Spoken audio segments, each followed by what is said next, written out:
Figures like Simon Fraser sit right at the intersection of exploration, empire, and indigenous dispossession. Yes, Simon Fraser was part of a colonial project, even if he wasn't a soldier or governor in the classic sense.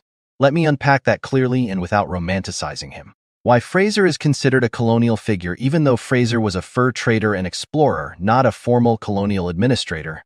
His work directly advanced British imperial interests in the Pacific Northwest. 1. He expanded British presence into indigenous territories. Fraser established the first permanent European posts in central British Columbia: Fort Macleod, Fort St. James, Fort George. These posts were not neutral trading hubs, they were instruments of British territorial claims.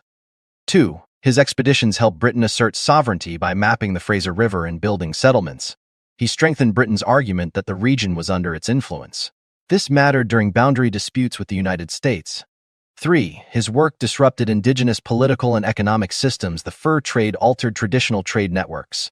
Forts became centers of economic dependency and cultural pressure. His journals describe tense encounters with indigenous nations who resisted his presence.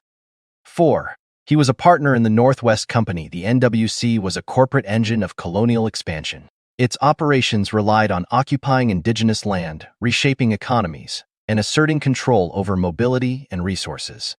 So was he a colonialist? If we use the term to mean someone who actively participates in the expansion of a colonial power into indigenous lands, then yes, Fraser fits that definition.